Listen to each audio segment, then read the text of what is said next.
You, John Fitzgerald Kennedy, do solemnly swear. I, John Fitzgerald Kennedy, do solemnly swear.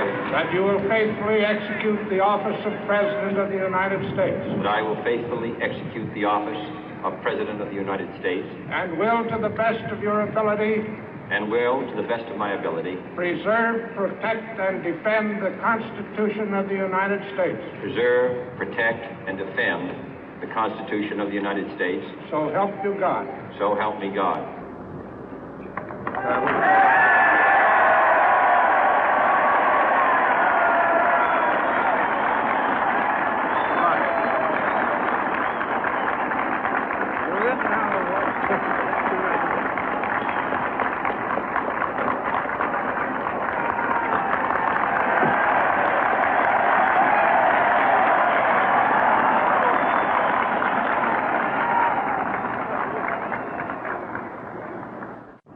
Vice President Johnson, Mr. Speaker, Mr. Chief Justice, President Eisenhower, Vice President Nixon, President Truman, Reverend clergy, fellow citizens.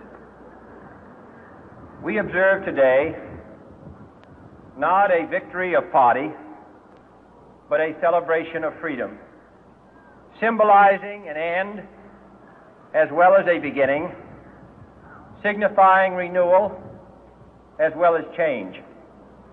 For I have sworn before you and Almighty God the same solemn oath our forebears prescribed nearly a century and 3/4 ago. The world is very different now, for man holds in his mortal hands the power to abolish all forms of human poverty and all forms of human life.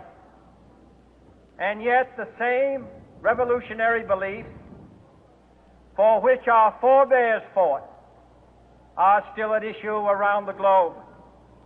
The belief that the rights of man come not from the generosity of the state, but from the hand of God.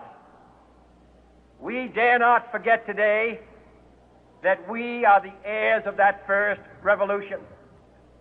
Let the word go forth from this time and place to friend and foe alike that the torch has been passed to a new generation of Americans born in this century, tempered by war, disciplined by a hard and bitter peace, proud of our ancient heritage, and unwilling to witness or permit the slow undoing of those human rights to which this nation has always been committed and to which we are committed today at home and around the world.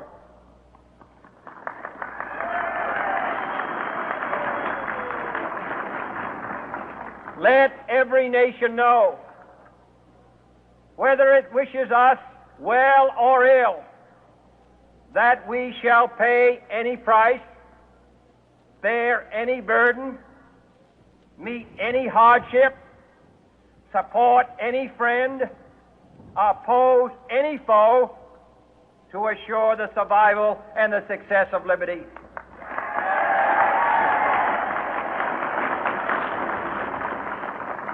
This much we pledge and more. To those old allies whose cultural and spiritual origins we share, we pledge the loyalty of faithful friends. United, there is little we cannot do in a host of cooperative ventures. Divided, there is little we can do, for we dare not meet a powerful challenge at odds and split asunder. To those new states whom we welcome to the ranks of the free, we pledge our word that one form of colonial control shall not have passed away merely to be replaced by a far more iron tyranny. We shall not always expect to find them supporting our view, but we shall always hope to find them strongly supporting their own freedom, and to remember that in the past, those who foolishly sought power by riding the back of the tiger ended up inside.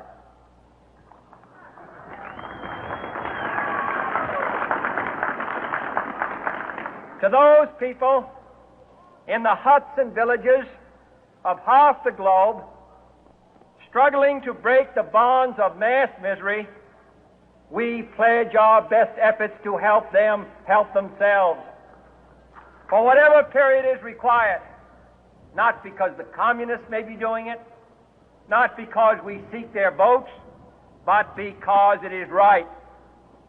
If a free society cannot help the many who are poor, it cannot save the few who are rich.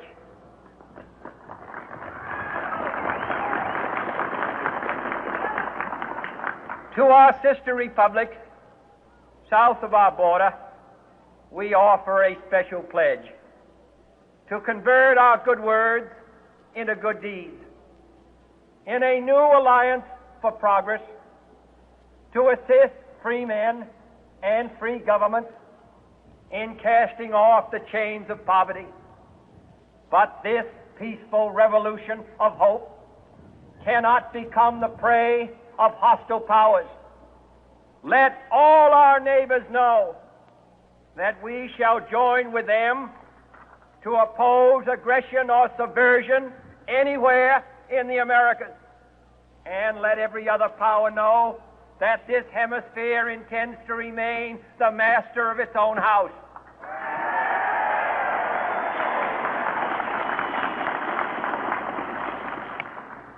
To that World Assembly of Sovereign States, the United Nations, our last best hope, in an age where the instruments of war have far outpaced the instruments of peace, we renew our pledge of support to prevent it from becoming merely a forum for invective, to strengthen its shield